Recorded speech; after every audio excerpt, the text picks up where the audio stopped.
नमस्कार मित्रों, मैं राकेश पाटीदार आपको आज बीएसटीसी और पीटीईटी के लिए जो हमारा सिलेबस है संविधान से रिलेटेड, उसमें राजस्थान का राजनीतिक पक्ष जो है उसके बारे में हम चर्चा करेंगे। तो सबसे पहले हम राजनीतिक पक्ष की अगर बात करते हैं,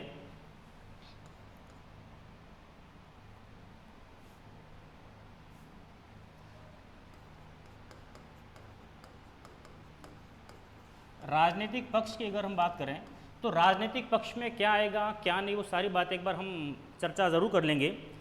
जैसे हम बात करते हैं कि हमारे संविधान के माध्यम से केंद्र में तथा राज्यों में एक जैसी शासन प्रणाली अपनाई गई है, वो शासन प्रणाली है संसदीय शासन व्यवस्था।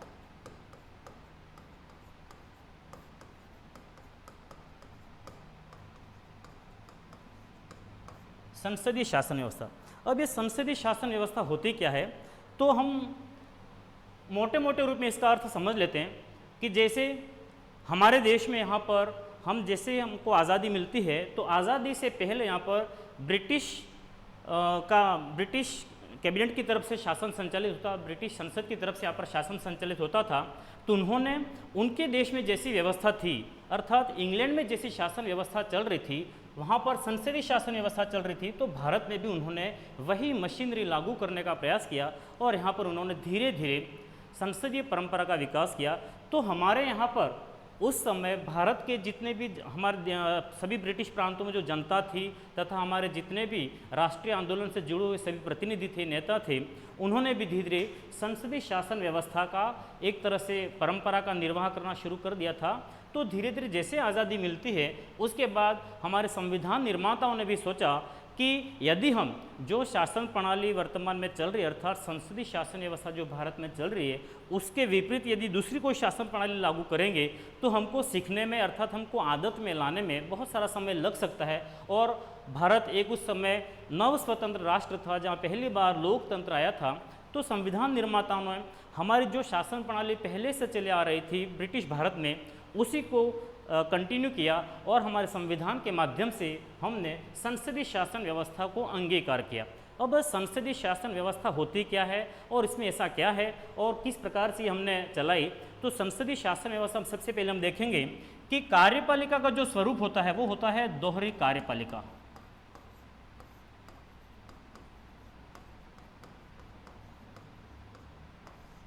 दोहरी कार्यपालिका से मतलब है कि यहाँ पर हमारे देश में जो भी मुख्य हमारी सरकार बनती है, सरकार में जो हमारी कार्यपालिका रहती है उसका दोहरा स्वरूप है। कैसे, तो दो प्रकार की कार्यपालिका में पहली जो कार्यपालिका है वो है राष्ट्रपति, ठीक है, और दूसरी जो कार्यपालिका है वो है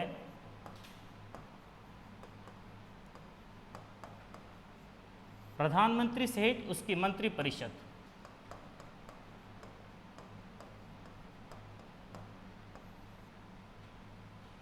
अब क्या है नाम मात्र की कार्यपालिका और वास्तविक कार्यपालिका में क्या अंतर है, तो देखिए राष्ट्रपति जो है उसको संवैधानिक कार्यपालिका या नाम मात्र की कार्यपालिका भी कहा जा सकता है, तथा जो प्रधानमंत्री और मंत्री परिषद है उनको वास्तविक कार्यपालिका कहा जाता है।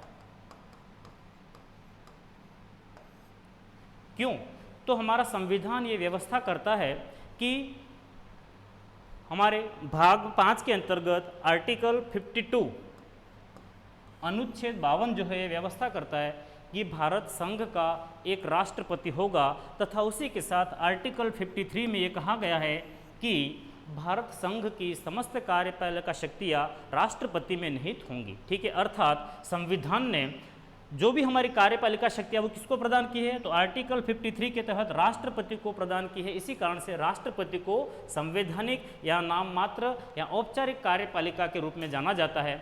अब इसको संवैधानिक या नाम मात्र ही क्यों कहा गया, तो उसके साथ ही यहाँ पर हम देखेंगे प्रधानमंत्री की बात, तो आर्टिकल 74 के तहत एक और व्यवस्था कर दी गई है राष्ट्रपति के लिए।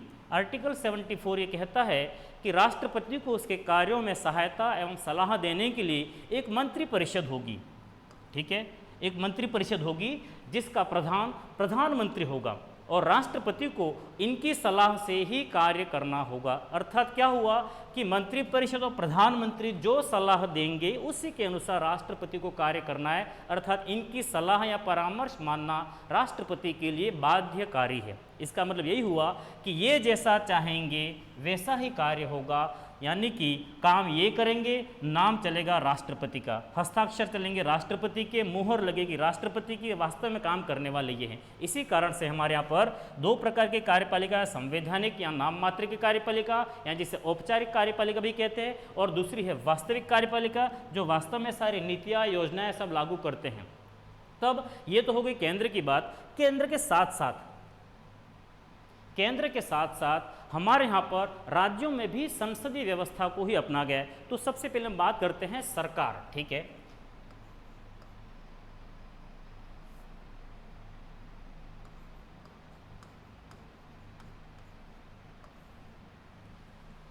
सरकार होती क्या है, सरकार में क्या क्या अंग होते हैं, कौन कौन से ऐसे निकाय होते हैं जो कार्य करते हैं, सामूहिक रूप से हम सरकार किसको कह सकते हैं उसके बारे में चर्चा करेंगे।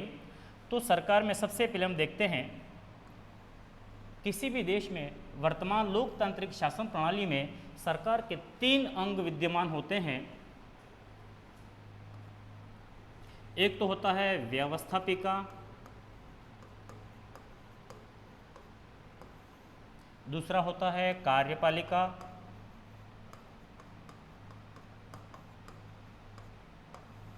और तीसरा अंग होता है न्यायपालिका।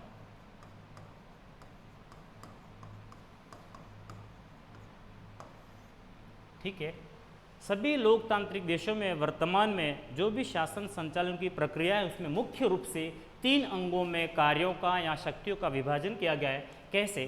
तो कार्य व्यवस्थापिका जो है, व्यवस्थापिका को कार्य दिया गया है विधि निर्माण।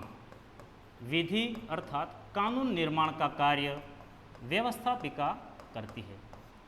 ठीक है। अर्थात राज्य के संबंध में हो या केंद्र के संबंध में व्यवस्थापिका सभी प्रकार के कानूनों का निर्माण करेगी तथा उन कानूनों को व्यावहारिक रूप में क्रियान्वित या लागू करने का जो काम है,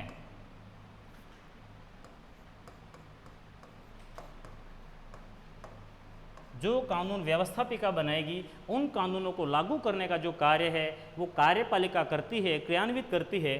साथ ही न्यायपालिका का जो कार्य वो होता है कि यदि कोई व्यक्ति, कोई संस्था अर्थात कोई भी उपकरण इन बनाए गए कानूनों का उल्लंघन करता है तो उनको दंडित करना अर्थात सजा का प्रावधान जो है या न्याय करने का कार्य है वो न्यायपालिका करती है। ठीक है। इस प्रकार से सरकार के मुख्य रूप से 3 अंग हैं, तीनों ही अंगों में कार्यों का विभाजन किया गया है ताकि कोई भी अंग एक दूसरे के कार्यों में हस्तक्षेप ना कर सके।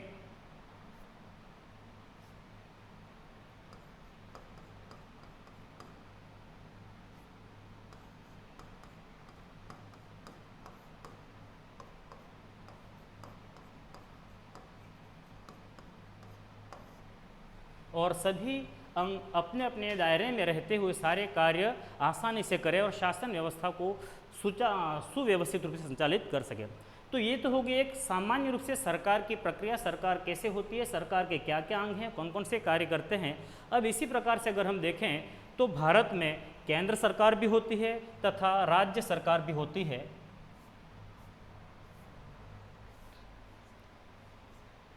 अब भारत में जो हमारी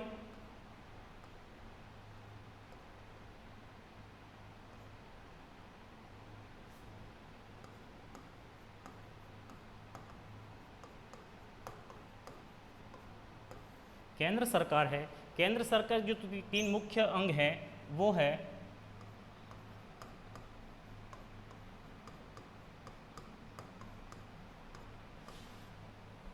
व्यवस्थापिका, कार्यपालिका और न्यायपालिका। भारत में हमारे जो केंद्र सरकार की तरफ से व्यवस्थापिका का जो कार्य वो करता है कौन सा अंग? संसद, जिसको भारत में संसद कहा जाता है, ब्रिटेन में पार्लियामेंट कहा जाता है, जापान में डायट कहा जाता है, अमेरिका में कांग्रेस कहा जाता है। तो भारत में व्यवस्थापिका को नाम दिया गया है संसद। और संसद के कितने अंग हैं? यहाँ पर संसद के 2 सदन हैं। एक तो है लोकसभा और दूसरा है राज्यसभा। ठीक है। तो इस प्रकार से केंद्र में हमारी संसद के 2 सदन हैं, लोकसभा, राज्यसभा। लोकसभा जनता के द्वारा प्रत्यक्ष रूप से निर्वाचित प्रतिनिधियों का सदन है और राज्यसभा अप्रत्यक्ष रूप से निर्वाचित प्रतिनिधियों का सदन है, जो सभी राज्यों के विधानसभाओं से उनकी जनसंख्या के अनुपात में निर्वाचित होकर आते हैं। अब यहाँ पर अगर हम केंद्र की बात करें तो हमारे यहाँ पर केंद्र में जो कार्यपालिका वो है राष्ट्रपति, उसके साथ प्रधानमंत्री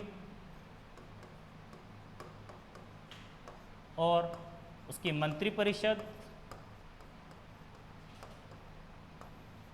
तथा महान्यायवादी, इन सबको मिलाकर कहा जाता है केंद्र की कार्यपालिका। ठीक है। और न्यायपालिका माता है केंद्र में सर्वोच्च न्यायालय, जिसको कहते हैं उच्चतम न्यायालय या सुप्रीम कोर्ट, ये होते हैं हमारे केंद्र की सरकार। अब केंद्र में भी संसदात्मक शासन व्यवस्था अपनाए, जिसके कारण से इस प्रकार से व्यवस्था बनी हुई है। व्यवस्थापिका जो है, यहाँ से जो भी लोकसभा के जो 5 साल में चुनाव होते हैं, आम चुनाव जिसे कहा जाता है, जिस दल को बहुमत प्राप्त होता है उस दल के लोकप्रिय नेता को राष्ट्रपति प्रधानमंत्री का पद देने के लिए बुलाता है कि आप आओ, प्रधानमंत्री पद की शपथ लो और अपनी सरकार बनाओ। तो बहुमत प्राप्त दल के नेता को यहाँ पर प्रधानमंत्री बनाया जाता है। प्रधानमंत्री की सिफारिश पर राष्ट्रपति अन्य मंत्रियों को मंत्रिपरिषद में शामिल करवाता है, उनको शपथ दिलवाता है। ठीक है। और इसी प्रकार सेम टू सेम जो सिस्टम चलता है राज्यों में भी चलता है। ये तो हमने देखा है कि सामान्य रूप से केंद्र में किस प्रकार से काम होता है। अब यही हम देखते हैं राज्यों में। अब हम बात करेंगे राजस्थान का जो हमारा राजनीतिक पक्ष है, उसमें किस प्रकार से ये सब सिस्टम काम करता है।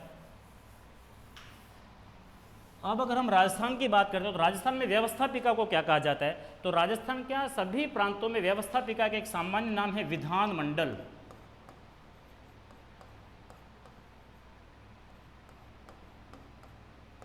हमारे यहाँ पर राज्यों में जो व्यवस्थापिका नामक अंग है, अर्थात कानून निर्माण का जो अंग राज्यों में है, उसको कहा जाता है विधानमंडल। अब विधानमंडल में क्या सिस्टम है, तो अधिकांश राज्यों में तो हमारे यहाँ पर 1 सदनीय विधानसभा ही है। बाकी वर्तमान में 6 राज्य ऐसे हैं जहाँ पर 2 सदनीय विधानमंडल काम करते हैं और दूसरा सदन है विधान परिषद। कैसे देखते हैं हम, जिस प्रकार से आपने संसद के 2 अंग देखे थे, उसी प्रकार से राज्य विधानमंडल के भी 2 अंग होते हैं।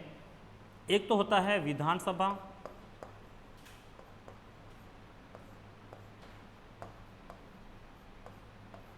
दूसरा होता है विधान परिषद।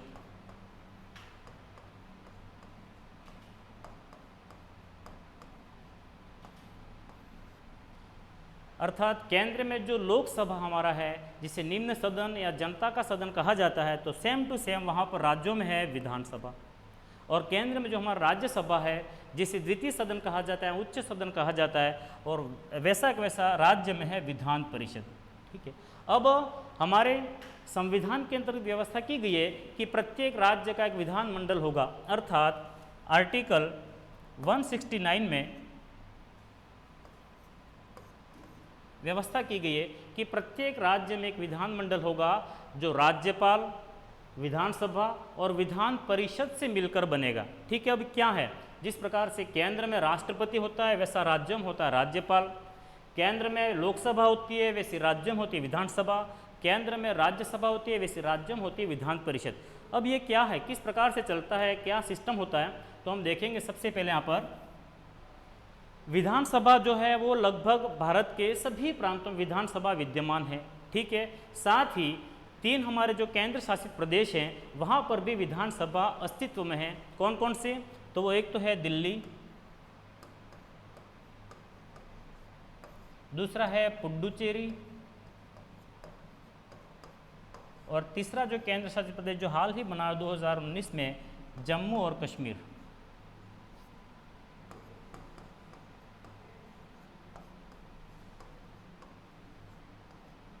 इन तीनों केंद्र शासित प्रदेशों में विधानसभा है। साथ ही भारत के वर्तमान 28 राज्य हैं, तो 28 राज्यों में भी विधानसभा विद्यमान है। ठीक है। परंतु विधान परिषद जो है, विधान परिषद सभी प्रांतों में नहीं है, वो केवल वर्तमान में 6 राज्यों में है, 6 प्रांतों में विधान परिषद है। कौन कौन से हैं, तो हम देख लेते हैं। सबसे पहले कर्नाटक, उसके बाद महाराष्ट्र, उसके बाद यूपी, उसके बाद आंध्र प्रदेश, उसके बाद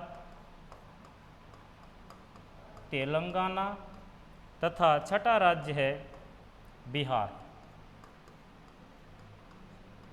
इन 6 राज्यों में वर्तमान में विधान परिषद भी विद्यमान है, अर्थात भारत में वर्तमान में 6 प्रांत या 6 राज्य ऐसे हैं जहाँ पर द्विसदनीय विधानमंडल है। बाकी सभी 22 प्रांतों में केवल और केवल विधानसभा है, विधान परिषद नहीं है। जम्मू कश्मीर जो पहले एक प्रांत था, ठीक है, राज्य था, तो वहाँ पर भी पहले विधान परिषद थी। तो पहले 7 राज्यों में थी, वर्तमान में आज की स्थिति है 6 राज्यों में द्विसदनीय विधानमंडल है, विधानसभा के साथ साथ विधान परिषद भी है। तो ये तो एक हमने मोटा प्रारूप देख लिया कि क्या है विधानसभा, क्या विधान परिषद है। अब विधानसभा जिस प्रकार से केंद्र में लोकसभा कार्य करती है, लोकसभा का गठन होता है, वैसा का वैसा विधानसभा में होता है। विधानसभा में क्या है,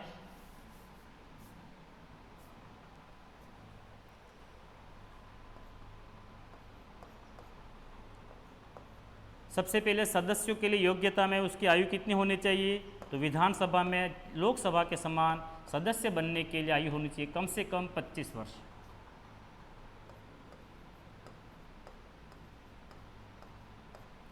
ठीक है, इसके अलावा भारत का नागरिक होना चाहिए, जो सब में कॉमन बात आती है, सभी निकायों में जहाँ भी सदस्य बनना है तो भारत का नागरिक होना आवश्यक है, आयु 25 वर्ष हो, तथा वो संसदीय विधि के द्वारा बनाए गए सभी योग्यताएं धारण करता हो। ये तो है विधानसभा में। ठीक है, विधान परिषद में आयु में अंतर है, बाकी सारी योग्यता समान है। विधान परिषद में सदस्य बनने के लिए आयु है 30 वर्ष,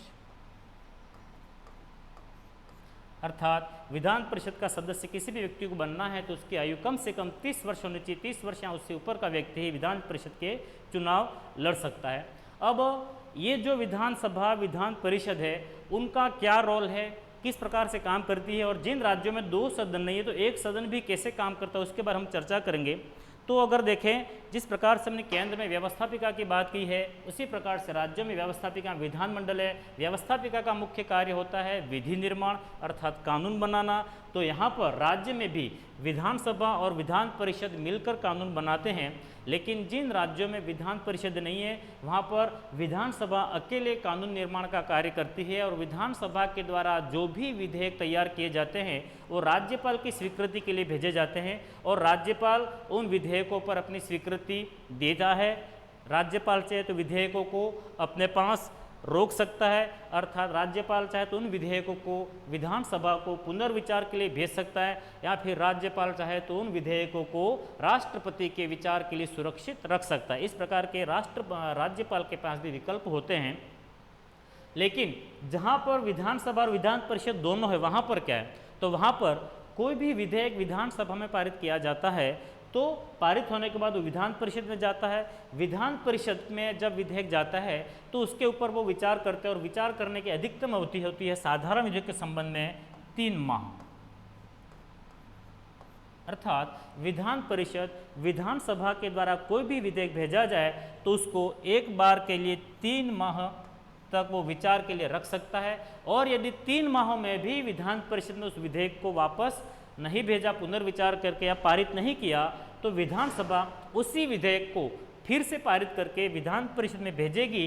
तो दोबारा जब विधेयक विधानसभा के द्वारा यहाँ भेजा जाएगा विधान परिषद में, तो अधिकतम फिर से 1 माह तक विचार के लिए विधान परिषद उस विधेयक को रोक सकती है। तो इस प्रकार से साधारण विधेयक को विधानसभा के द्वारा पारित किए जाने पर विधान परिषद में अधिकतम 4 माह तक का विलंब किया जा सकता है। अर्थात विधान परिषद साधारण विधेयक के संबंध में कितनी देरी कर सकती है विचार करने के लिए, तो 4 माह तक। 4 माह में यदि विधान परिषद ने विधेयक पारित नहीं किया तो विधानसभा ने जिस रूप में विधेयक पारित किया था उसी रूप में पारित मान लिया जाता है, और वो विधेयक राज्यपाल की स्वीकृति के लिए भेज दिया जाएगा।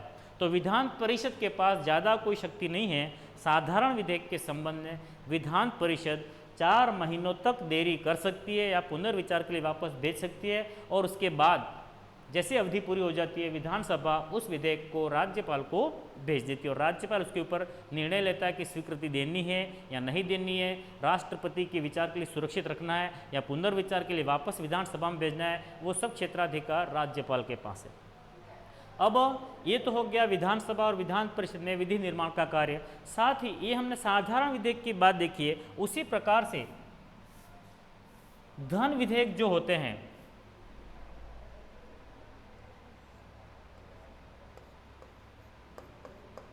धन विधेयक केवल और केवल राज्यपाल की स्वीकृति से विधानसभा में ही पहले रखा जाता है। धन विधेयक को जैसे विधानसभा पारित करती है तो वो जाएगा विधान परिषद में। ठीक है, धन विधेयक जैसे यहाँ से पारित होकर विधान परिषद में जाता है तो विधान परिषद धन विधेयक पर अधिकतम 14 दिनों तक विचार विमर्श कर सकती है। 14 दिनों के अंतर्गत इसने जो भी संशोधन करने वो कर लिया, पुनर्विचार के लिए वापस नहीं भेजा, तो 14 दिन पूरे होने के बाद धन विधेयक उसी रूप में अपने आप पारित मान लिया जाता है जिस रूप में विधानसभा ने पारित किया था। तो इस प्रकार से धन विधेयक के संबंध में विधान परिषद के पास कोई भी शक्ति उतनी ज़्यादा नहीं है, केवल 14 दिन तक ही विलंब कर सकता है। बाकी विधानसभा धन विधेयक के संबंध में पूर्ण रूप से शक्तिशाली है, जैसा चाहे वैसा धन विधेयक पारित कर सकती है। ठीक है, और धन विधेयक दोनों ही सदनों से पारित होने के बाद राज्यपाल के पास जब जाता है तो राज्यपाल को धन विधेयक पर स्वीकृति देनी आवश्यक है। राज्यपाल बाद में धन विधेयक को रोक नहीं सकता है, क्योंकि धन विधेयक पूर्व में राज्यपाल की स्वीकृति से ही रखा जाता है। अब दूसरी बात करें कि धन विधेयक कौन से होते हैं, कौन से नहीं, निर्णय कौन करता है। तो धन विधेयक कौन से है, ये निर्णय करता है विधानसभा का अध्यक्ष। अर्थात कौन सा विधेयक धन विधेयक है उसका निर्णय विधानसभा का अध्यक्ष करता है और केंद्र में लोकसभा का अध्यक्ष करता है। अब हम बात करें राजस्थान में। राजस्थान में हम बात करें विधानसभा का गठन किस प्रकार से हुआ, कब से विधानसभा अस्तित्व में आई, वर्तमान में कौन सी विधानसभा चल रही है, विधानसभा के पदाधिकारी क्या होते हैं, क्या इसका कार्यकाल होता है, सारी बातें।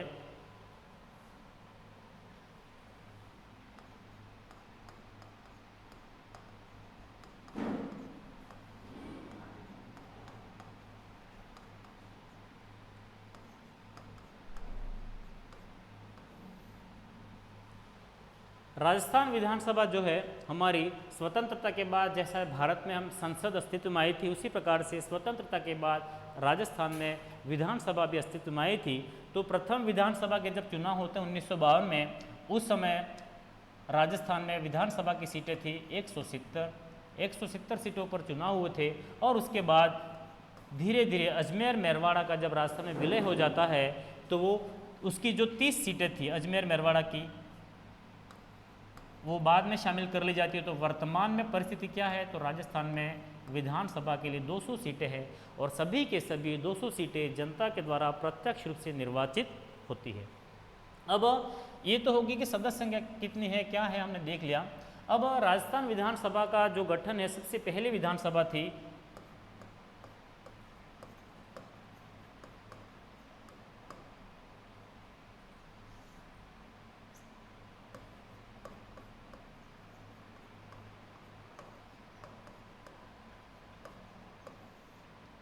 प्रथम विधानसभा। प्रथम विधानसभा में यहाँ पर अध्यक्ष किसको बनाया गया था, ठीक है, उसके बाद उसका कार्यकाल क्या रहा था, क्या नहीं, उसके ऊपर हम चर्चा करें।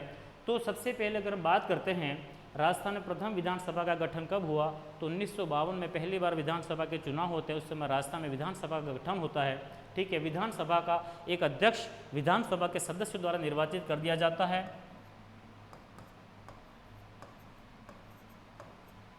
साथ ही एक उपाध्यक्ष। ये जो अध्यक्ष और उपाध्यक्ष होते हैं वो विधानसभा के जो निर्वाचित सदस्य वो अपने में से ही एक को अध्यक्ष बना देते हैं और एक को उपाध्यक्ष बना देते हैं। अध्यक्ष विधानसभा की संपूर्ण कार्यवाही का संचालन करता है, सदस्यों में अनुशासन बनाए रखने का कार्य करता है, किसको बोलने का कब समय देना है वो सब निर्णय अध्यक्ष करता है। साथ ही दल बदल के आधार पर किसी सदस्य की सदस्यता निरस्त करनी है तो वो भी अध्यक्ष करता है। ठीक है, अध्यक्ष की अनुपस्थिति में उपाध्यक्ष उसके सारे कार्य संपादित करता है और यदि उपाध्यक्ष भी अनुपस्थित है तो राज्यपाल तय करता है कि कौन से वरिष्ठ व्यक्ति को अध्यक्षता करवाई जाए। तो इस प्रकार से प्रथम विधानसभा से हमारे यहाँ पर अध्यक्ष और उपाध्यक्ष के पद गठित हुए हैं। अब वर्तमान में अगर हम देखें तो वर्तमान में 15वीं विधानसभा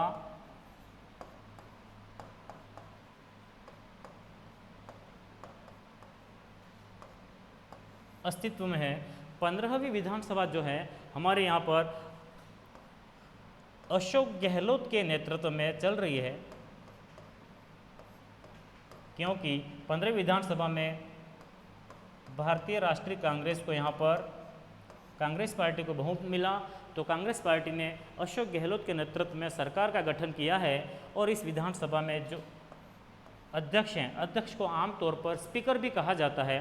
तो वहाँ वर्तमान में जो यहाँ पर हमारे अध्यक्ष हैं वो हैं सीपी जोशी।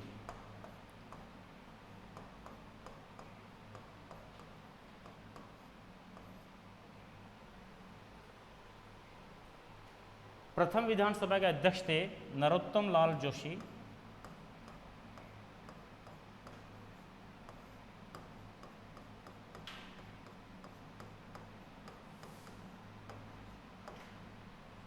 और वर्तमान 15वीं विधानसभा के अध्यक्ष हैं सीपी जोशी। इसके अलावा एक प्रश्न कभी कभी ये भी पूछा जाता है कि राजस्थान विधानसभा में प्रथम बार कौन महिला अध्यक्ष बनी थी, तो वो बनी थी सुमित्रा सिंह। 12वीं विधानसभा में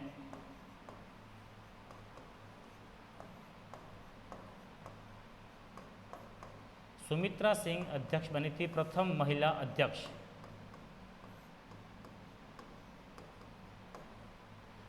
तो इस प्रकार से हमको अध्यक्ष के संबंध में एक तो प्रथम अध्यक्ष का नाम ध्यान में होना चाहिए, वर्तमान विधानसभा कौन सी है, तो 15वीं विधानसभा है। 15 विधानसभा के अध्यक्ष कौन है, तो सीपी जोशी का नाम ध्यान में होना चाहिए। तथा कौन प्रथम महिला विधानसभा अध्यक्ष बनी थी, तो वो बनी थी सुमित्रा सिंह, जो 12वीं विधानसभा में बनी थी। तो ये नाम हमें कम से कम अच्छी तरह से ध्यान में होने चाहिए, ठीक है। इसके अलावा कभी कभी ये प्रश्न भी पूछा जाता है कि राजस्थान में प्रथम महिला विधायक कौन बनी थी, तो वो है यशोदा देवी।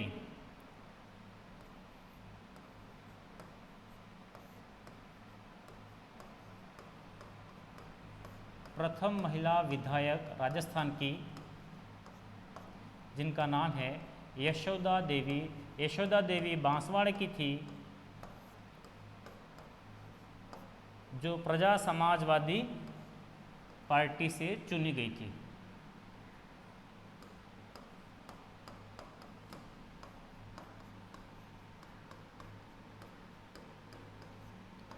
प्रजा समाजवादी दल से यशोदा देवी निर्वाचित हुई थी और राजस्थान की पहली महिला विधायक मानी जाती है। साथ ही एक प्रश्न कभी कभी ये भी बनता है कि भारत का ऐसा कौन सा व्यक्ति है जो लगातार प्रथम विधानसभा से लेकर लगातार मृत्यु पर्यंत वो विधानसभा के चुनाव जीता है, ठीक है। तो वो उत्तर हमारा है हरिदेव जोशी।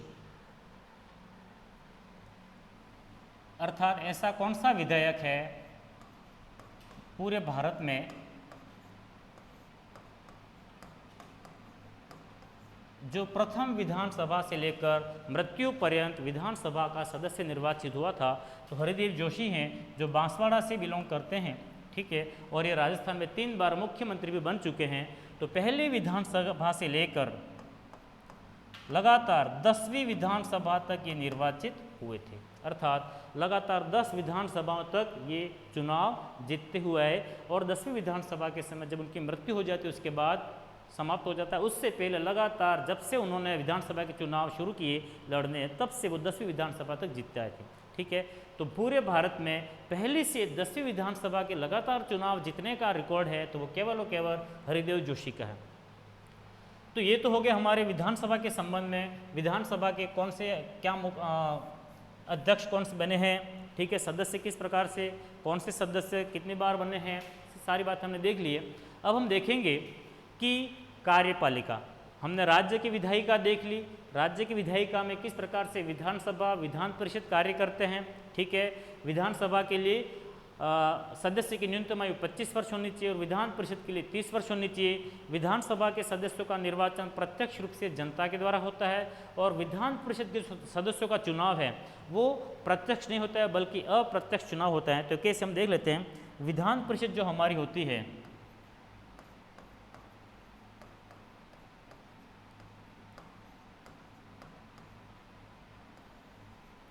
विधान परिषद का गठन कैसे होता है अर्थात उसके सदस्यों का चुनाव कैसे होता है, तो सबसे पहले हम बात करें कि विधान परिषद का आकार कितना होना चाहिए, अर्थात विधान परिषद की सदस्य संख्या अधिकतम कितनी होनी चाहिए। तो उसके लिए यहाँ पर एक मानक तय कर दिया गया है संविधान की तरफ से कि जिन राज्यों में विधान परिषदें यदि बनानी है तो वहाँ पर उस राज्य की विधानसभा की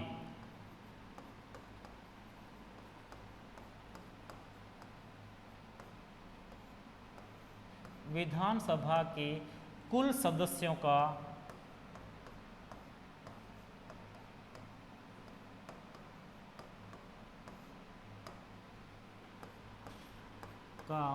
1/3 से अधिक नहीं।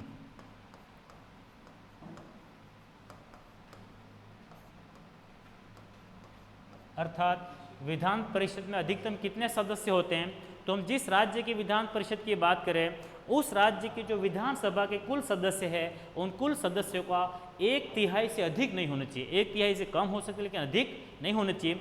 तो हम एक उदाहरण लेते हैं राजस्थान विधानसभा का। अगर राजस्थान में विधान परिषद की बात करें तो राजस्थान में विधान परिषद का गठन किया जाएगा तो कितने सदस्य होंगे, तो राजस्थान में हमारे विधानसभा के कुल सदस्य हैं 200 निर्वाचित सदस्य है, तो 200 का 1/3 कितना होगा, तो वो होता है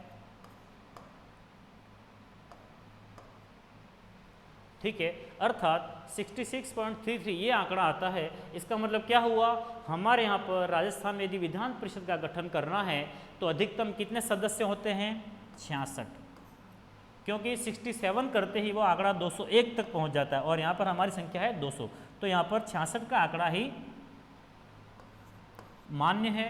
अब 66 जो सदस्य हम राजस्थान, यह केवल हम राजस्थान का उदाहरण ले रहे हैं, बाकी सभी राज्यों में अलग अलग संख्या है उनकी विधानसभा के सदस्यों के अनुपात में।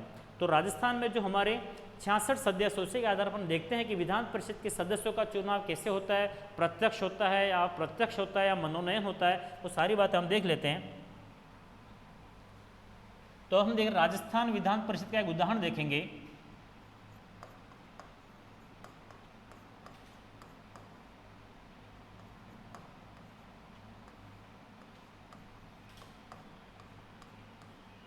गठन किस प्रकार से होता है, तो जितने भी सदस्य तो उनको 3 भागों में बांटा जाता है मुख्य रूप से कि किस किस प्रकार से चुनाव होगा, अप्रत्यक्ष किस प्रकार से होगा, मनोनयन किस प्रकार से होगा।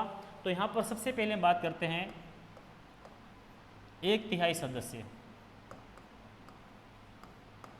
विधान परिषद के जितने भी सदस्य हैं उसके 1/3 सदस्य किसके द्वारा चुने जाएंगे, तो वो चुने जाएंगे उस राज्य की विधानसभा के सदस्यों द्वारा।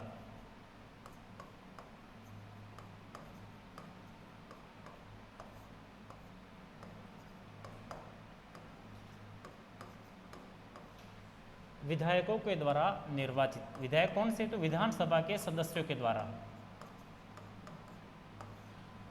ठीक है, तो विधान परिषद के 1/3 सदस्यों का निर्वाचन विधानसभा के सदस्यों द्वारा किया जाता है। ठीक है, और दूसरे जो 1/3 सदस्य हैं, 1/3 सदस्यों का जो निर्वाचन होता है वो किया जाता है स्थानीय निकायों के द्वारा।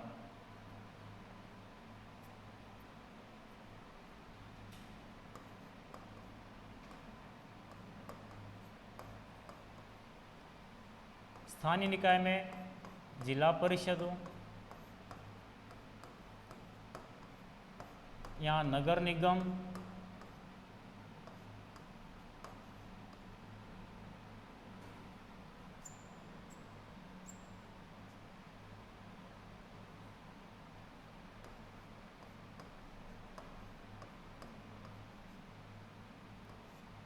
ठीक है।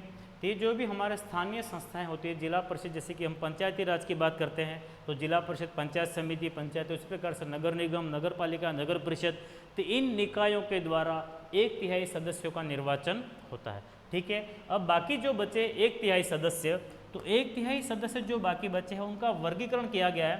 कैसे, तो 1/3 में भी हम देखते हैं 1/6, ठीक है, प्लस 1/12 सदस्य प्लस 1/12 सदस्य, अर्थात ये 3 रूप में ये इनका चुनाव और मनोनयन होता है। कैसे, तो जो 1/6 भाग हैं ये तो होते हैं राज्यपाल द्वारा मनोनीत,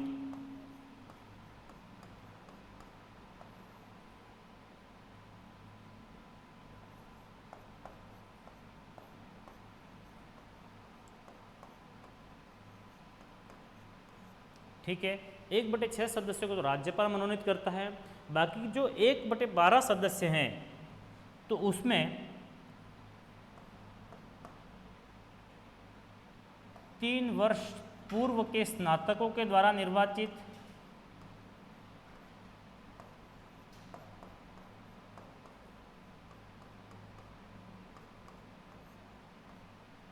3 वर्ष पूर्व के स्नातकों द्वारा निर्वाचित होते हैं। और बाकी की जो 1/12 है वो है माध्यमिक शिक्षा के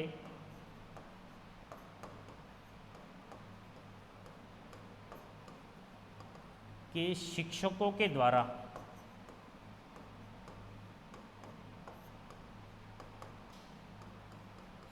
ठीक है।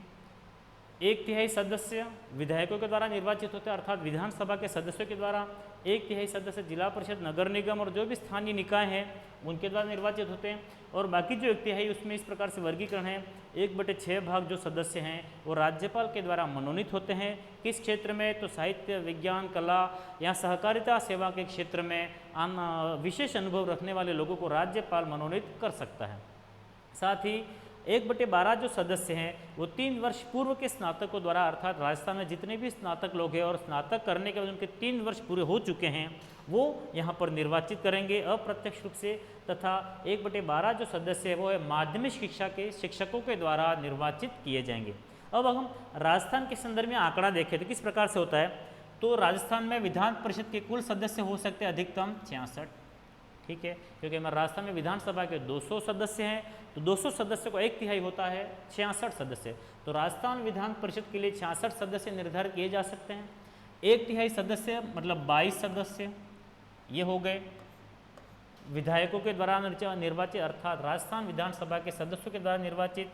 दूसरे 22 जो सदस्य हैं वो हो गए जिला परिषद, नगर निगम जैसे नगरीय निकायों के द्वारा निर्वाचित। और बाकी के जो 22 हैं उसमें कर दिया गया है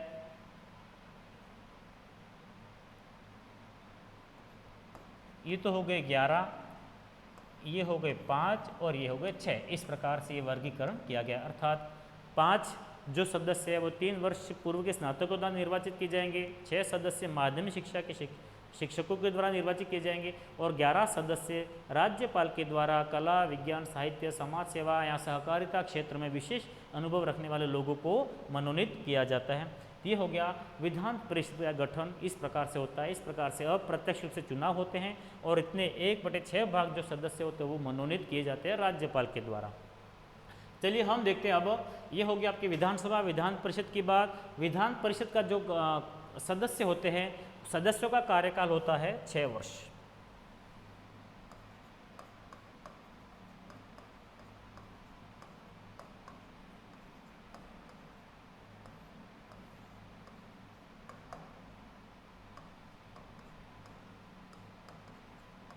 ठीक है, विधान परिषद का जो सदस्य होते हैं उसका कार्यकाल होता है 6 वर्ष।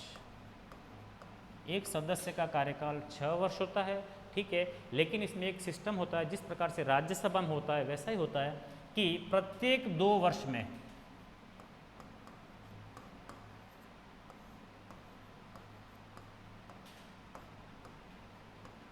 प्रत्येक 2 वर्ष में 1/3 सदस्य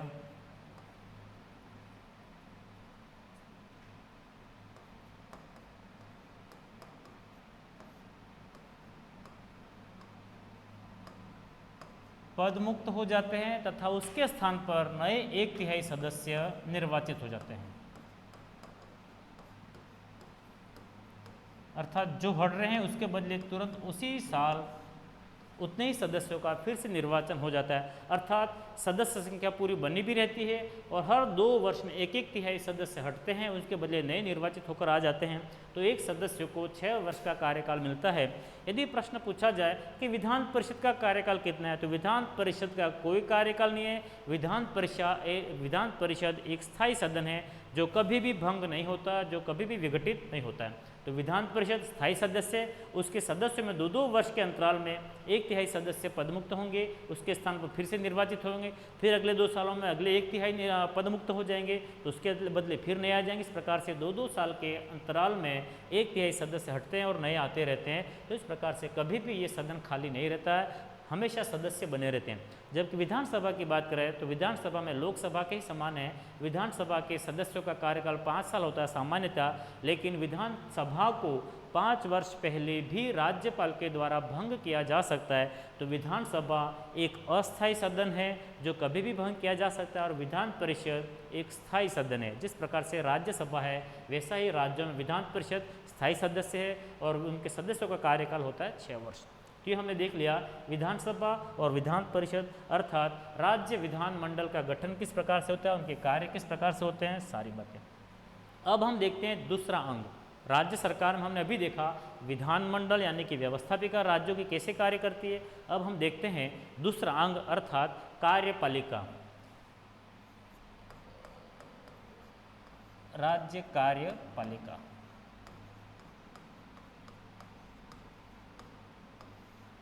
हमारे संविधान के भाग 6 के अंतर्गत राज्य सरकार की बात कही गई है, जिसमें राज्य कार्यपालिका, राज्य की विधायिका या व्यवस्थापिका और राज्य की न्यायपालिका की बात होती है। तो राज्य कार्यपालिका जो है संविधान के भाग 6 के अंतर्गत आर्टिकल 153 से 167 तक वर्णित है। इस प्रकार से यहाँ पर राज्य कार्यपालिका की बात होती है। ठीक है, अब हम देखते हैं कि 168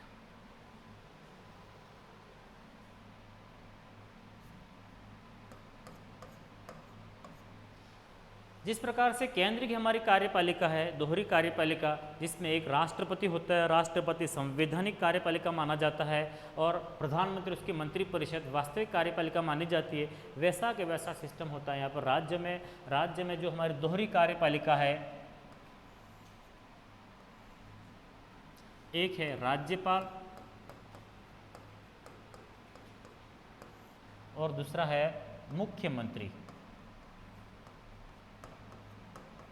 मुख्यमंत्री और उसकी मंत्रिपरिषद।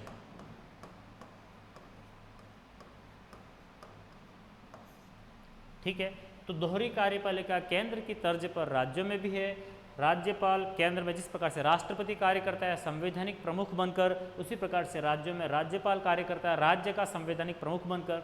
जिस प्रकार से केंद्र में हमारा प्रधानमंत्री होता है, प्रधानमंत्री के साथ उसकी मंत्रिपरिषद होती है, उसी प्रकार से राज्य में मुख्यमंत्री और मुख्यमंत्री के साथ उसकी मंत्रिपरिषद होती है। अर्थात ये नाम मात्र का कार्यपालिका है, तो ये वास्तविक कार्यपालिका है।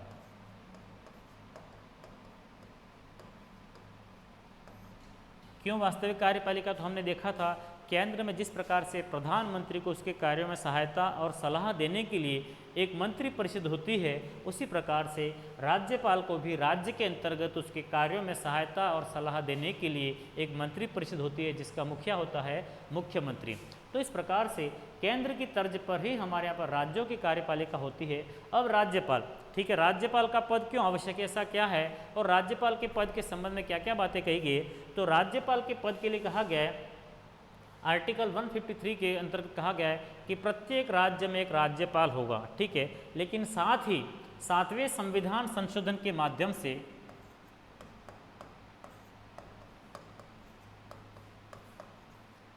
संविधान में 1956 में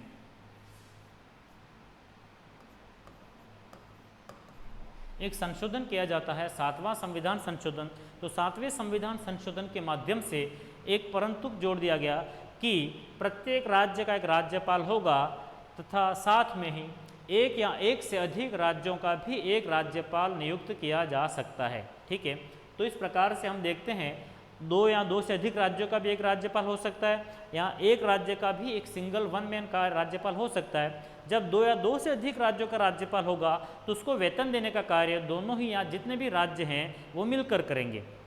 अब राज्यपाल के पद का प्रावधान ये है कि 153 के अंतर्गत है। उसी प्रकार से 154 आर्टिकल 154 जो है वो राज्यपाल की कार्यपालिका शक्ति के बारे में बात कर रहा है। वो कहता है 154 कहता है कि राज्य की समस्त कार्यपालिका शक्तियाँ राज्यपाल में निहित होंगी। ठीक है, तो इसी प्रकार से राज्यपाल जो है वो राज्य का संवैधानिक प्रमुख या संवैधानिक कार्यपालिका माना जाता है। जिस प्रकार से केंद्र में राष्ट्रपति है वैसा ही यहाँ पर राज्यपाल होता है। अब राज्यपाल को वो सारी शक्तियाँ प्राप्त है जैसे कि केंद्र में राष्ट्रपति के पास होती है, लेकिन कुछ शक्तियाँ यहाँ पर राष्ट्रपति के मुकाबले उसके पास नहीं होती है। जैसे कि राष्ट्रपति के पास कूटनीतिक शक्तियाँ होती है, ठीक है, राष्ट्रपति के पास सैनिक शक्तियाँ होती है, लेकिन राज्यपाल के पास ऐसी शक्तियाँ नहीं है, बल्कि राज्यपाल के पास राज्य के संबंध में कार्यपालिका शक्तियाँ भी होती है, विधायी शक्तियाँ भी होती है, न्यायिक शक्तियाँ भी होती है। तो कुछ मामलों में राष्ट्रपति के समान ही ये शक्तियों का प्रयोग करता है और कुछ मामलों में वो राष्ट्रपति से कम शक्तियों का प्रयोग भी करता है, क्योंकि राष्ट्रपति के पास सैनिक शक्तियाँ, कूटनीतिक शक्तियाँ, ये सारी शक्तियाँ होती है जो राष्ट्र के हिसाब से अंतर्राष्ट्रीय क्षेत्र में उसके लिए काम की है, लेकिन यहाँ पर राज्य के हिसाब से इसको सारी शक्तियाँ दी गई है। अब राज्यपाल जो है, ठीक है, वो केंद्र के एजेंट के रूप में यहाँ पर कार्य करता है, क्योंकि राज्यपाल के लिए कोई निर्वाचन नहीं होता। हमारे संविधान निर्माताओं ने व्यवस्था कर दी थी कि राज्यपाल का कोई निर्वाचन नहीं होगा। राज्यपाल का यदि हम निर्वाचन करेंगे तो फिर मुख्यमंत्री और राज्यपाल दोनों में बार बार संघर्ष की स्थिति रहेगी। तो राज्यपाल का कैसे होगा? तो राज्यपाल के संबंध में हमने कनाडा से प्रावधान ग्रहण किया है। अर्थात कनाडा में क्या है? तो कनाडा में सिस्टम है कि सभी प्रांतों में राज्यपाल केंद्र के द्वारा नियुक्त किए जाएंगे। तो हमारे यहाँ भी वही सिस्टम है, केंद्र सरकार के द्वारा अर्थात राष्ट्रपति के द्वारा सभी प्रांतों में राज्यपाल नियुक्त किए जाएंगे। राज्यपाल का जो कार्यकाल है वो सामान्यतः 5 वर्ष होता है, लेकिन वो राष्ट्रपति के प्रसाद पर्यंत काम करते हैं। अर्थात 5 वर्ष से पहले भी राष्ट्रपति राज्यपाल को पद से हटा सकता है या एक राज्य से दूसरे राज्य में उसका स्थानांतरण कर सकता है। तो इस प्रकार से राज्यपाल के संबंध में कार्यकाल सामान्य परिस्थितियों में 5 वर्ष है, लेकिन राष्ट्रपति की दया पर निर्भर है, राष्ट्रपति के प्रसाद पर्यंत। तो राज्यपाल की नियुक्ति के संबंध में हमने कनाडा के संविधान का यहाँ पर अनुगमन किया है। अब राज्यपाल जब मुख्यमंत्री और मंत्री विषय वास्तविक कार्यपालिका, तो राज्य में इसकी क्या आवश्यकता है? तो राज्यों में भी केंद्र के रूप में यहाँ पर संघात्मक शासन व्यवस्था है, तो संघात्मक शासन में केंद्र के एजेंट के रूप में इनको बिठा रखा है, ताकि वो समय समय पर राज्य में कोई गड़बड़ हो तो राज्यपाल केंद्र सरकार को सूचित कर सकता है, या फिर राज्य का जो प्रशासन है वो संवैधानिक रूप से नहीं चल रहा है या संवैधानिक तरीके से नहीं चल रहा है, तो उस समय राज्यपाल केंद्र से सिफारिश कर सकता है कि हमारे राज्य में राष्ट्रपति शासन लगाया जाए। तो कुछ व्यवस्थाएं बनाने के लिए राज्यपाल को ये इस प्रकार के पद का यहाँ पर प्रावधान किया गया है। अब राज्यपाल के बारे में कहा जाता है, सरोजिनी नायडू जो भारत के प्रथम महिला राज्यपाल बने थे, उन्होंने कहा था कि राज्यपाल सोने के पिंजरे में बंद पक्षी या चिड़िया के समान है। ठीक है, क्योंकि राज्यपाल के पास वो सारी सुविधाएं, अच्छा सा राजभवन है, अच्छी सी सुविधाएं, उसका अच्छा वेतन है, सारे उसको हर चीज़ उपलब्ध है राष्ट्रपति के समान ही, लेकिन वो सारे कार्य अपनी मर्जी से नहीं कर सकता है। बहुत कम कार्य वो स्वविवेक से करता है, बाकी इनके परामर्श से करना है या फिर उसको केंद्र की दया पर निर्भर रहना पड़ता है। तो सोने के पिंजरे में बंद चिड़िया के समान माना है। इसके अलावा पट्टाभिसिता रमैया हैं।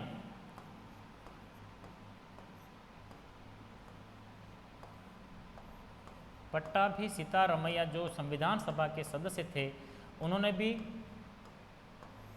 राज्यपाल के बारे में कहा है कि राज्यपाल केवल मेहमानों को चाय पानी दावत देने के अलावा कुछ नहीं करता, उसका यही काम है। अर्थात जो भी दूसरे राज्य के प्रतिनिधि या दूसरे देशों के प्रतिनिधि राज्य में आते हैं तो उनकी मेहमान नवाजी करने का कार्य राज्यपाल करता है, ये कहना है पट्टाभिसिता रमैया। इसके अलावा विजय लक्ष्मी पंडित, उनका भी कहना है कि जो व्यक्ति राज्यपाल के रूप में नियुक्त होता है वो केवल उस पद के लिए नहीं बल्कि उस पद के वेतन के आकर्षण से नियुक्त होता है, ऐसा कहा जाता है। तो राज्यपाल का इतना बहुत ज़्यादा काम नहीं है, लेकिन फिर भी कुछ व्यवस्थाएं बनाए रखने के लिए और संसदीय व्यवस्था का निर्वाह करने के लिए यहाँ पर राज्यपाल के पद का प्रावधान किया गया है। अब अगर हम बात करें कि राजस्थान में किस प्रकार से राज्यपाल की बात की गई थी, तो राजस्थान में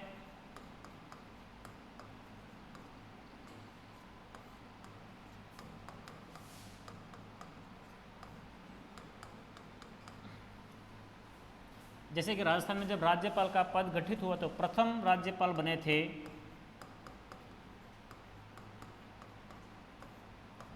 गुरुमुख निहाल सिंह।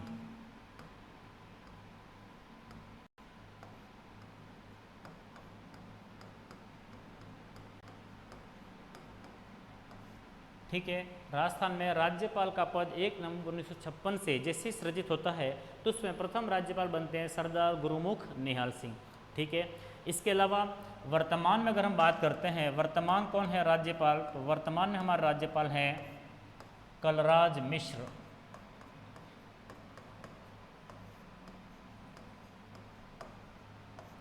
इसके अलावा राजस्थान में प्रथम महिला राज्यपाल कौन बनी थी, तो प्रथम महिला राज्यपाल बनने का गौरव प्राप्त है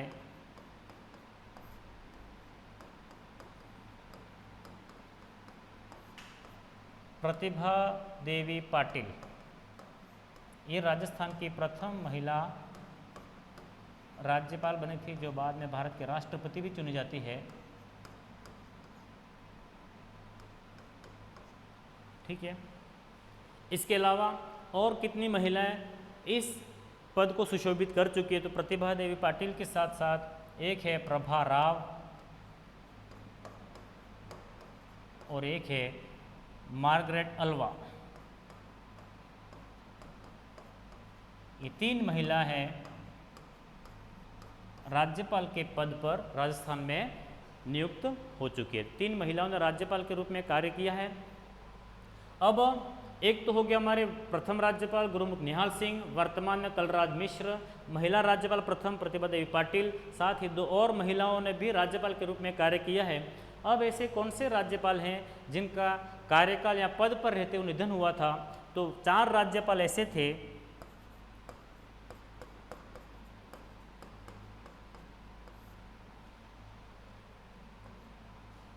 पद पर निधन, अर्थात उनके कार्यकाल के दौरान उनका निधन हुआ था। कौन कौन से हैं चारों, तो सबसे पहले हैं दरबारा सिंह, उसके बाद निर्मल चंद जैन,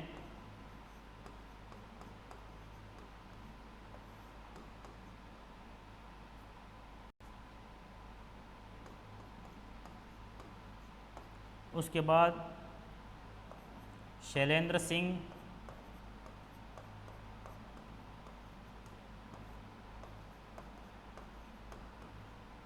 और उसके बाद चौथे थे प्रभा राव।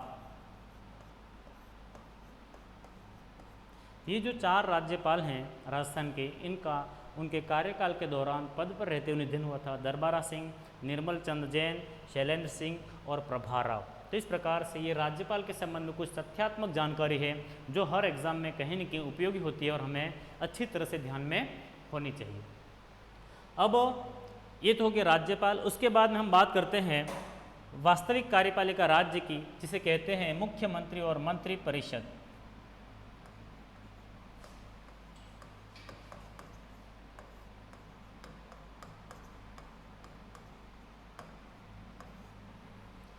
अर्थात राज्य में वास्तविक कार्यपालिका जो होती है वो होती है मुख्यमंत्री और उसकी मंत्री परिषद। जिस प्रकार से केंद्र में होता है प्रधानमंत्री और मंत्री परिषद, इस प्रकार से यहाँ पर राज्य में राज्यपाल को उसके कार्यों में सहायता, सलाह और परामर्श देने के लिए एक मंत्री परिषद होती है जिसका मुखिया जो होता है मुख्यमंत्री होता है। ठीक है। मुख्यमंत्री क्या है, उसकी नियुक्ति किस प्रकार से होती है, तो एक परंपरा बन गई है हमारे संविधान के माध्यम से जो शासन चलाया जा रहा है सभी प्रांतों में और केंद्र सरकार में, एक परंपरा बन गई है कि निम्न सदन का मतलब है राज्य की विधानसभा। जब विधानसभा के चुनाव होते हैं, जिसको आम चुनाव भी कहा जाता है, विधानसभा चुनावों में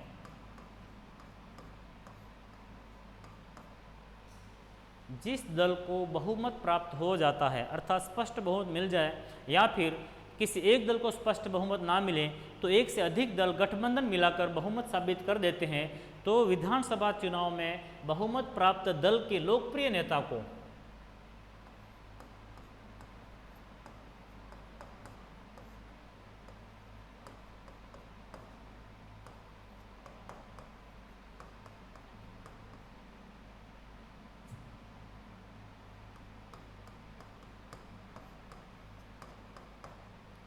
राज्यपाल मुख्यमंत्री के रूप में नियुक्त करता है। अर्थात जब विधानसभा के चुनाव होते हैं जिस दल को स्पष्ट बहुमत मिल जाए तो उस दल के लोकप्रिय नेता को, या फिर कोई गठबंधन बन जाता है, किसी एक दल को बहुमत नहीं मिलता तो उसके अभाव में कोई गठबंधन बन जाता है, तो गठबंधन के लोकप्रिय नेता को राज्यपाल मुख्यमंत्री पद की शपथ दिलाता है तथा उसके बाद मुख्यमंत्री की सिफारिश पर राज्यपाल अन्य सभी मंत्रियों को मंत्रिपरिषद में मंत्री के रूप में सदस्यता की शपथ दिलवाता है। ठीक है, तो मुख्यमंत्री या अन्य मंत्री शपथ किस बात की लेते हैं, तो वो अपने कर्तव्य के ईमानदारी से पालन की शपथ लेते हैं, साथ ही अपने पद की गोपनीयता की शपथ लेते हैं कि मंत्रिपरिषद या मंत्रिमंडल में जो भी निर्णय लिए जाएंगे उसको हम गोपनीय रखेंगे, इस प्रकार की शपथ लेते हैं। तो इस प्रकार से मुख्यमंत्री सरकार का मुखिया हो जाता है वास्तविक, उसकी आंतरिक जो समिति होती है जिसको मंत्रिपरिषद कहा जाता है, मंत्रिपरिषद की मंत्रणा करने के बाद मुख्यमंत्री सारे कार्य करता है और वो राज्यपाल को समय समय पर परामर्श देता रहता है। अब जैसे कि ये तो हमने देखा मुख्यमंत्री और मंत्रिपरिषद की नियुक्ति किस प्रकार से होती है, तो यहाँ पर राज्य का वास्तविक मुखिया जो होता है वो होता है मुख्यमंत्री। तो मुख्यमंत्री के माध्यम से राज्य का शासन संचालित किया जाता है, जिस प्रकार से केंद्र प्रधानमंत्री के द्वारा किया जाता है। तो राजस्थान में अगर बात करते हैं राजस्थान में किस प्रकार से हुआ, तो राजस्थान में आज़ादी के बाद सबसे पहले तो यहाँ पर मनोनीत मुख्यमंत्री थे जिनका नाम है, राजस्थान के प्रथम मुख्यमंत्री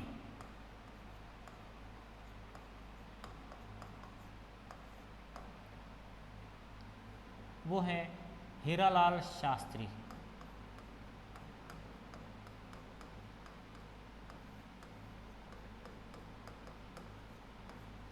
ये राजस्थान के प्रथम मुख्यमंत्री थे और ये थे मनोनीत, अर्थात इनका उस समय निर्वाचन नहीं हुआ था बल्कि ये मनोनीत हुए थे। ठीक है, उसके बाद में दूसरे थे CS वेंकटाचारी।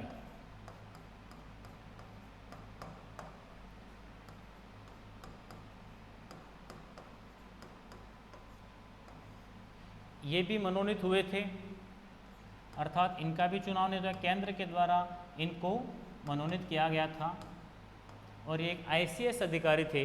ठीक है, तो एकमात्र ICS अधिकारी जो मुख्यमंत्री के रूप में मनोनीत हुए वो थे CS वेंकटाचारी। उसके बाद में हमारे तीसरे जो मुख्यमंत्री थे वो थे जय नारायण व्यास।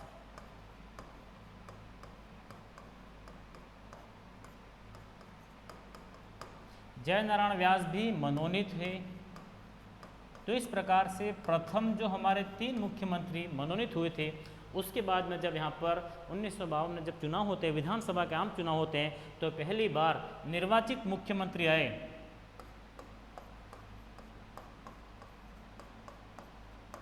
प्रथम निर्वाचित मुख्यमंत्री वो है टीकाराम पालीवाल। ये तो थे राजस्थान के प्रथम निर्वाचित मुख्यमंत्री। तो यहाँ पर हमको 2 नाम याद रखते हैं प्रथम मुख्यमंत्री के संबंध में। एक तो राजस्थान के प्रथम मुख्यमंत्री हीरालाल शास्त्री, ठीक है, जो मनोनीत हुए थे। और दूसरा प्रश्न पूछा जाता है कि राजस्थान के प्रथम निर्वाचित मुख्यमंत्री कौन से थे, तो वो थे प्रथम निर्वाचित मुख्यमंत्री के रूप में टीकाराम पालीवाल निर्वाचित हुए थे। 3 मुख्यमंत्री मनोनीत हुए थे, हीरालाल शास्त्री, CS वेंकटाचारी, जय नारायण व्यास। उसके बाद में विधानसभा के नियमित निर्वाचन चुनाव हुए, तो उन चुनावों के माध्यम से पहला निर्वाचित मुख्यमंत्री बनता है टीकाराम पालीवाल। इसके बाद में फिर एक एक करके अलग अलग विधानसभा मुख्यमंत्री बनते हैं। तो ये हमको तथ्य कुछ ध्यान में रखने पड़ेंगे। अब जय नारायण व्यास के संबंध में एक और बात है कि ये उस समय मनोनीत भी हुए थे और बाद में विधानसभा चुनावों के समय ये निर्वाचित भी हुए थे। तो एक तो वो मनोनीत भी हुए थे और निर्वाचित, इसका मतलब ऐसा कौन सा मुख्यमंत्री है जो मनोनीत भी था और निर्वाचित भी हुआ था, तो वो है जय नारायण व्यास। जय नारायण व्यास पहले मनोनीत हुए थे और बाद में विधानसभा के चुनाव में जीत कर भी आए थे, तो मुख्यमंत्री बने थे, जो जोधपुर के थे। इस प्रकार से एकमात्र व्यक्ति जो निर्वाचित भी था, मनोनीत भी था मुख्यमंत्री के रूप में, वो था जय नारायण व्यास। इसके अलावा सभी मुख्यमंत्रियों में सर्वाधिक कार्यकाल किसका था,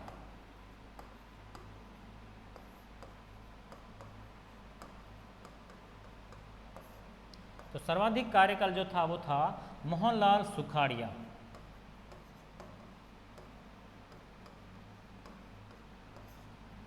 इनका कार्यकाल लगभग 17 वर्ष था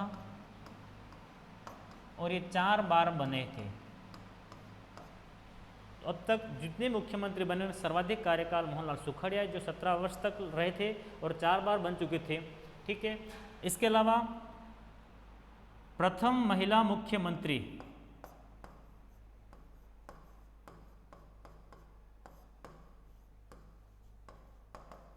प्रथम महिला मुख्यमंत्री के रूप में यहाँ पर निर्वाचित हुई थी वसुंधरा राजे सिंधिया।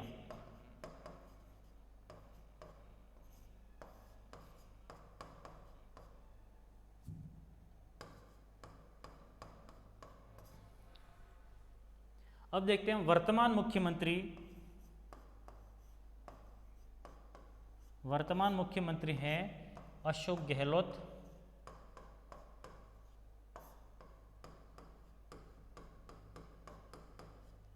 अशोक गहलोत भी अब तक 3 बार मुख्यमंत्री रह चुके हैं। जो कांग्रेस पार्टी के हैं, वसुंधरा राजे बीजेपी की थी। ठीक है, और पहली बार उन्होंने बहुत ज़्यादा बहुमत हासिल किया था अपने नेतृत्व विधानसभा के चुनाव में और मुख्यमंत्री बनी थी। अब वसुंधरा राजे जब मुख्यमंत्री थी उस समय राजस्थान में तीनों ही महत्वपूर्ण पदों पर महिलाएं ही तैनात थी। मुख्यमंत्री के रूप में ये थी और उनके कार्यकाल में राज्यपाल के रूप में मार्गरेट अल्वा थी और उनके ही कार्यकाल में विधानसभा सदस्य बनी थी महिला के रूप में, वो थी सुमित्रा सिंह। तो एकमात्र वो उस समय उस विधानसभा में हुआ था कि मुख्यमंत्री भी महिला, राज्यपाल भी महिला और विधानसभा अध्यक्ष भी महिला। तो ये संयोग उस समय बना था। तो इस प्रकार से प्रथम महिला मुख्यमंत्री वसुंधरा राजे उसके बाद एक बार और बन गई, 2 बार बन चुकी है। वर्तमान में जो मुख्यमंत्री अशोक गहलोत 3 बार बन चुके हैं। तो इस प्रकार से ये है हमारे मुख्यमंत्री के संबंध में सारे तथ्य। ठीक है, राजस्थान में अगर हम देखें तो वर्तमान में कौन सी विधानसभा चल रही है, तो 15वीं विधानसभा चल रही है। 15वीं विधानसभा वर्तमान में कार्यरत है, अर्थात अब तक 15 विधानसभाओं के चुनाव राजस्थान में हो चुके हैं और 15 निर्वाचित सरकारें यहाँ पर अपना कार्य कर चुकी हैं। अब ये हो गया हमारा कार्यपालिका, राज्य कार्यपालिका हमने देख ली, वास्तविक कार्यपालिका, नाम मात्र की कार्यपालिका। अब हम अगला जो हमारा सरकार का तीसरा अंग है वो देखते हैं न्यायपालिका, राज्य की न्यायपालिका।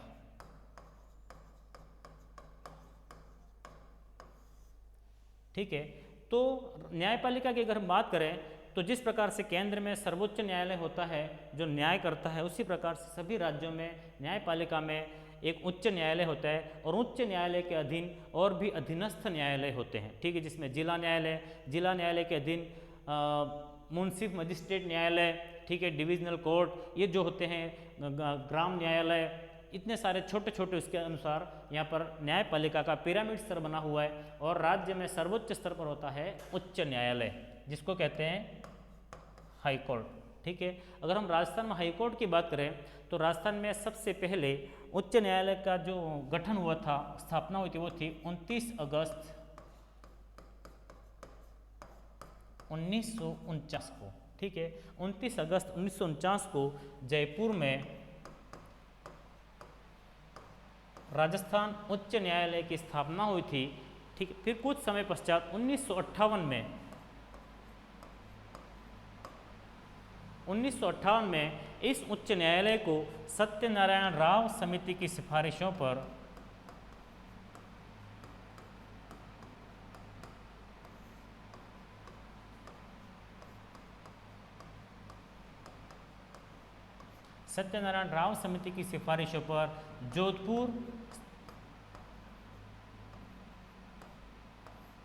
जोधपुर में हस्तांतरित कर दिया जाता है।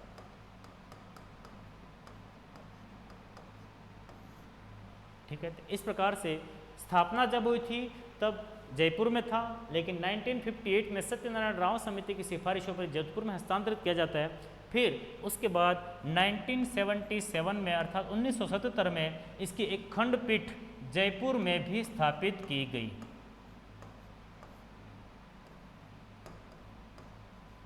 तो इस प्रकार से राजस्थान हाई कोर्ट 2 जगह कार्य करती है, एक जोधपुर में है ठीक है। और दूसरी उसकी खंडपीठ कार्य करती है जयपुर में। जयपुर वाली खंडपीठ 1977 में स्थापित की गई थी। तो इसका वर्तमान में राजस्थान में उच्च न्यायालय की जो कार्यवाही है वो 2 जगह पे संचालित हो रही है, जोधपुर और जयपुर। अगर हम राजस्थान की बात करें तो राजस्थान में जो हमारा हाईकोर्ट है, उच्च न्यायालय है, वो 29 अगस्त 1949 से अस्तित्व में आया है। तो किस प्रकार से उनके प्रथम न्यायाधीश बने थे, किस प्रकार से उनका कार्यकाल है, क्या है, सब देखते हैं। अगर हम उच्च न्यायालयों की बात करते हैं, वर्तमान में भारत में 25 उच्च न्यायालय हैं। कितने? 25।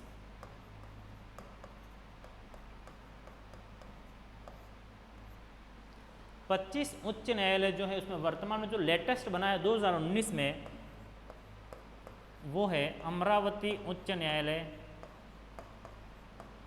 अमरावती उच्च न्यायालय कहाँ पर है? तो आंध्र प्रदेश के अंतर्गत।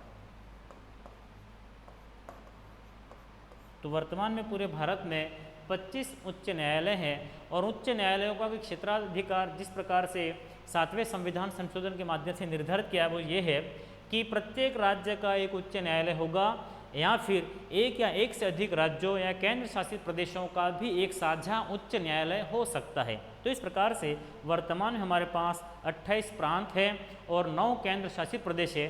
तो उन सभी के बीच में 25 उच्च न्यायालय वर्तमान में कार्यरत हैं। कुछ छोटे छोटे राज्यों का आपस में एक उच्च न्यायालय है, या फिर एक राज्य के साथ 1-2 केंद्र शासित प्रदेशों को भी ऐड कर दिया है। इस प्रकार से उच्च न्यायालय कार्यरत है। अब राजस्थान उच्च न्यायालय की तरफ से वापस आते हैं तो यहाँ पर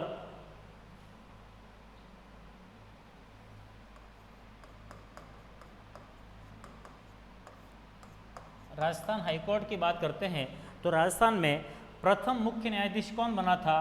तो राजस्थान का प्रथम मुख्य न्यायाधीश बना था कमलकांत वर्मा।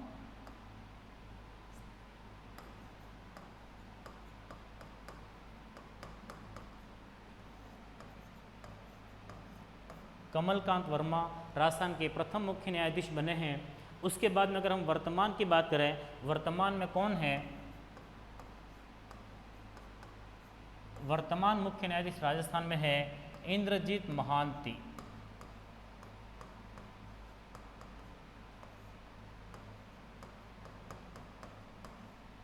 इंद्रजीत महांती ये राजस्थान के वर्तमान न्यायाधीश हैं। तो इनके नेतृत्व में पूरा हाईकोर्ट कार्य करता है। अब राजस्थान हाईकोर्ट में जो वर्तमान में स्वीकृत पद हैं वो है 50, अर्थात राजस्थान उच्च न्यायालय में वर्तमान में 50 न्यायाधीशों के पद स्वीकृत हैं, जिसमें एक मुख्य न्यायाधीश प्लस 49 अन्य न्यायाधीश है। लेकिन सभी के सभी पद भरे हुए नहीं हैं। वर्तमान में 34 पद भरे हुए हैं, बाकी सब पद रिक्त है। ठीक है, तो इस प्रकार से स्वीकृत पद 50 है और वर्तमान में जो कार्यरत न्यायाधीश है वो है 34। तो ये है हमारा राजस्थान हाईकोर्ट की स्थिति। अब जो भी हाईकोर्ट के न्यायाधीश होते हैं उनका कार्यकाल क्या होता है, उनमें योग्यताएं क्या होनी चाहिए? तो कार्यकाल की बात करें, न्यायाधीशों का कार्यकाल होता है उच्च न्यायालयों में 62 वर्ष की आयु पूरी होने तक।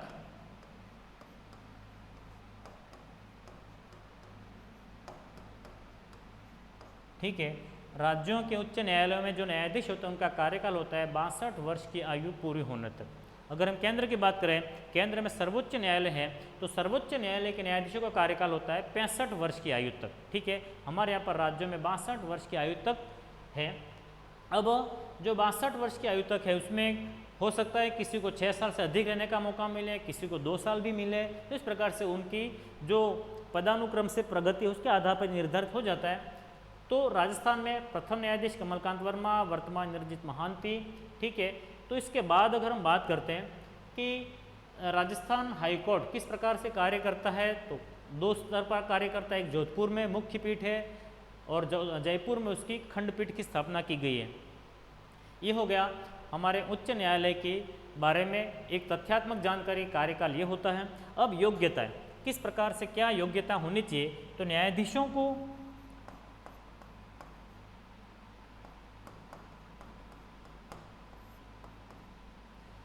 को यदि उनके पद पर बिठाना है या चयन करना है तो क्या योग्यता है? तो सबसे पहली बात, भारत का नागरिक हो।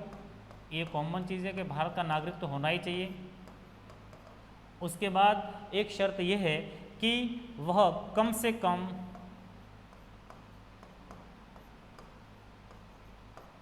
लगातार किसी भी राज्य में 10 वर्षों तक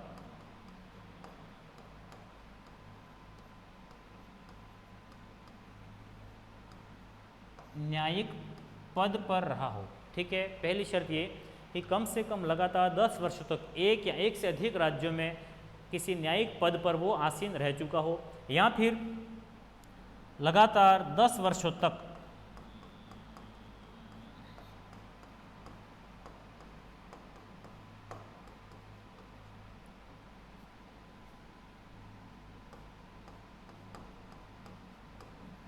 लगातार 10 वर्षों तक एक या एक से अधिक राज्यों के उच्च न्यायालयों में एक या एक से अधिक राज्यों के उच्च न्यायालयों में वकालत कर चुका हो, वकालत की हो या वकालत कर चुका हो। इसके अलावा राष्ट्रपति की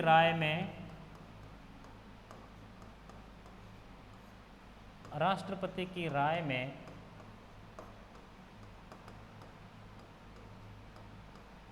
पारंगत विधि वेत्ता हो, अर्थात कानूनी ज्ञाता।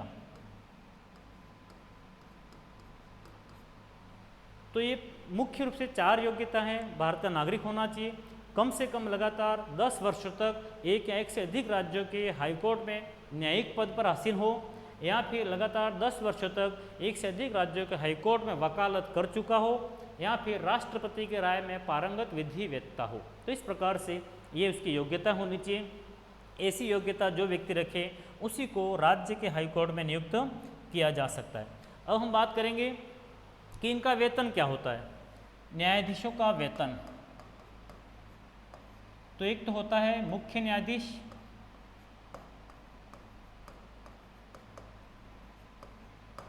ठीक है, और दूसरे होते हैं अन्य।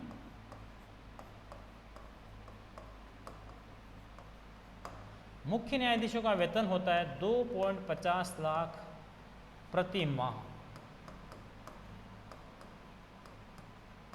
और अन्य न्यायाधीशों का वेतन होता है 2.25 लाख प्रति माह। ठीक है, तो राज्य में हाईकोर्ट का जो मुख्य न्यायाधीश चीफ जस्टिस है उसका वेतन 2.50 लाख प्रति माह, और अन्य न्यायाधीशों का 2.25 लाख प्रति माह ये वेतन होता है। केंद्र की बात करें तो सर्वोच्च न्यायालय के जो मुख्य न्यायाधीश हैं उनका वेतन होता है 2.80 लाख, और सर्वोच्च न्यायालय के अन्य न्यायाधीशों का वेतन होता है 2.50 लाख। ठीक है, और मुख्य न्यायाधीश अगर राज्य की बात करें तो राज्य के हाईकोर्ट के मुख्य न्यायाधीश का वेतन 2.50 लाख प्रति माह, और अन्य न्यायाधीशों का वेतन 2.25 लाख प्रति माह होता है। ये होता है राज्य हाईकोर्ट की बात। अब इनका जो कार्यकाल होता है वो तो 62 वर्ष तक है, लेकिन उससे पहले भी इनका पद रिक्त हो सकता है। अब पद रिक्त कैसे हो सकता है, तो यहाँ पर हम देखते हैं सामान्य परिस्थितियों में 62 वर्ष तक कार्य करते हैं।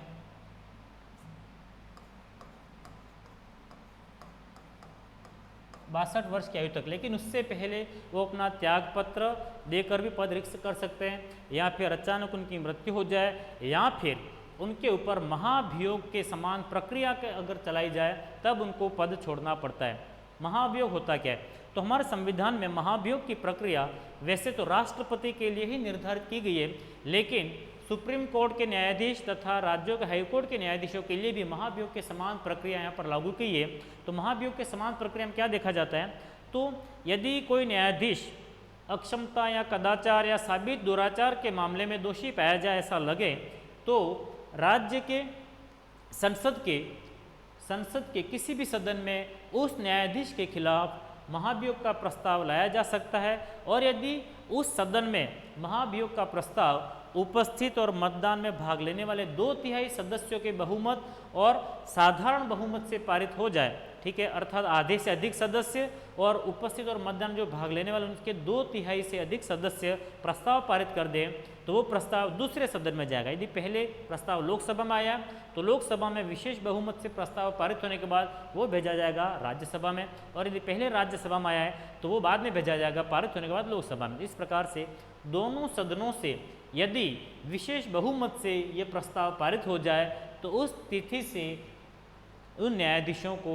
अपना पद खाली करना होगा। तो इस प्रकार से महाभियोग के समान प्रक्रिया या संसद के दोनों सदनों के विशेष बहुमत से न्यायाधीशों को उनके पद से हटाया जा सकता है। तो इस प्रकार से मित्रों आज हमने देखा राज्य सरकार में भी व्यवस्थापिका किस प्रकार से काम करती है, कार्यपालिका किस प्रकार से काम करती है, न्यायपालिका किस प्रकार से काम करती है। तो हमने कॉन्सेप्चुअल चीज़ें क्लियर की है, साथ ही साथ कुछ तथ्यात्मक जानकारी भी हमने यहाँ पर आपके सामने रखी है।